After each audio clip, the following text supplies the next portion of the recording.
You're at your favorite restaurant. You're asked, "Can I take your order?" And you give it to him, a 5-piece chicken nugget and a junior bacon cheeseburger. He brings it out and sets it before you. "Enjoy," he says with a smile. This scenario may seem insignificant. We interact with people every day. But have you ever wondered how we generate the sound necessary to give someone our order?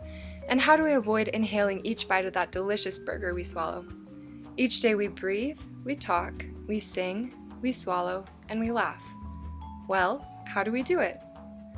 What if I told you it was thanks to our larynx? What is a larynx, you might ask? Commonly referred to as our voice box, this hollow muscular organ forms an air passageway to the lungs.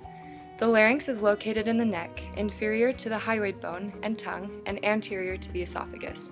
It holds our vocal cords, or vocal folds as we'll refer to them, that allow us to articulate sound. Looking at this coronal cut, the superior folds are called the vestibular folds, or false vocal cords, and the inferior are the true vocal cords. They are tensed or relaxed by the laryngeal muscles to control pitch. The more the folds are stretched, the higher the pitch. Let's watch them in action as this quartet serenades us.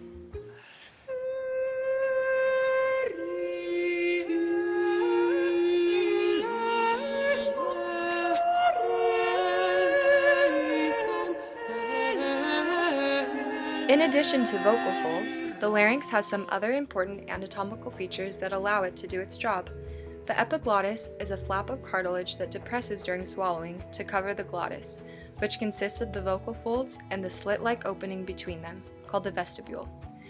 The thyroid cartilage is oftentimes referred to as the Adam's apple and is pulled forward and downward by the cricothyroid muscle, controlling pitch. The cricoid cartilage is ring-shaped and sits inferior to the thyroid cartilage. The arytenoid cartilage is posterior to the thyroid cartilage and superior to the cricoid cartilage. Let's imagine our head is a house. The nasal and oral cavities serve as a door for air and food to enter. The pharynx is the entryway that will split into 2 corridors, the esophagus, which leads to the stomach, and the larynx, which leads to the trachea. When we swallow, the mass of chewed food, or bolus, is pressed by the tongue up against the roof of the mouth backwards towards the pharynx. In response to activation of pharyngeal pressure receptors, the swallowing center in the medulla initiates reflexes that prevent food entry into respiratory passageways. The uvula contracts, blocking the nasal passageways from the pharynx. The laryngeal muscles contract, closing the glottis by tightly aligning the vocal folds, and the epiglottis swings down upon the closed glottis.